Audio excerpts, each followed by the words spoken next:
अस्सलाम वालेकुम dear students. आज का जो हमारा टॉपिक है वो है motion of mass attach to spring के लिए हम टाइम पीरियड और फ्रीक्वेंसी के लिए डेरिवेशन करेंगे कि how we can find out the time period और frequency of simple harmonic motion for mass attach to spring. तो इसको समझने के लिए सबसे पहले तो आपको ये पता होना चाहिए टाइम पीरियड किसे कहते हैं। टाइम पीरियड हमारे पास जो होते हैं ना, the time required for one cycle. Frequency क्या है? the number of cycle divided by time। और we know that कि टाइम पीरियड और फ्रीक्वेंसी एक दूसरे के क्या है, रेसिप्रोकल है। ये हमें पता है, ये हमने ऑलरेडी पढ़े हुए हैं।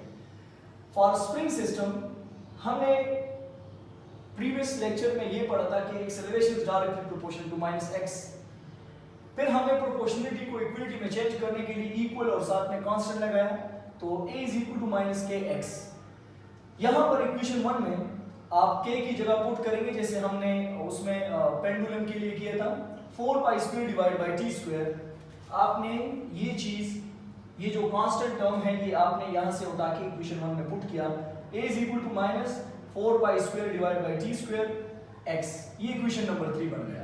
इक्वेशन 2 मैंने ये लिया हुआ है जो हमने डेरिवेशन में किया था कि मास अटैच्ड टू स्प्रिंग में हमारे पास दो चीजें कांस्टेंट होती है, k और m। स्प्रिंग कांस्टेंट और मास, तो वो a is equal to minus k by m x. दोनों इक्वेशंस को क्या करो, कंपेयर करो। इक्वेशन 3 और 2 को कंपेयर किया हमने, minus k by m x is equal to minus 4 pi square divide by t square x.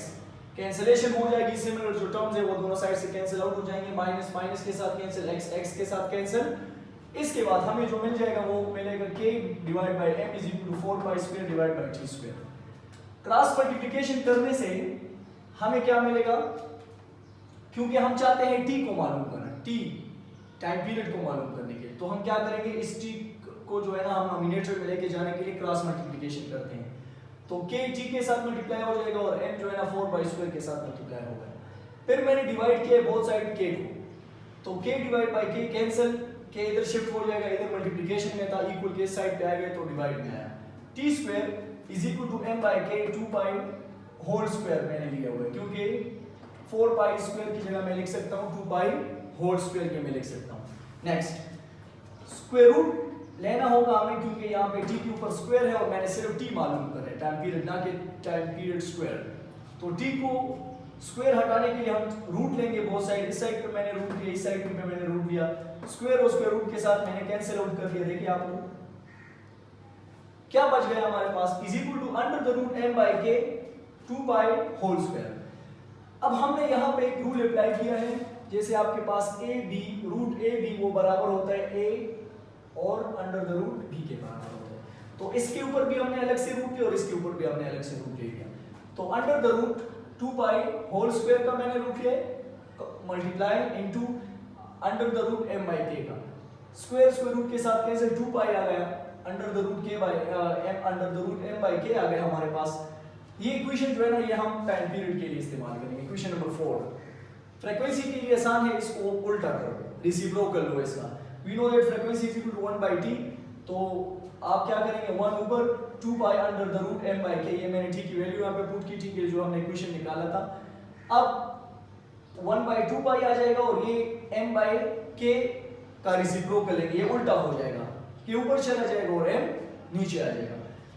इसमें आपने ये चीजें मस्ट नोट करनी है कि टाइम पीरियड का मास के साथ क्या रिलेशन है और फ्रीक्वेंसी का मास के साथ क्या रिलेशन है, या स्प्रिंग कांस्टेंट का मास टाइम पीरियड या फ्रीक्वेंसी के साथ क्या रिलेशन है। तो मैंने यहाँ पे लिखा है टाइम पीरियड और मास का आपस में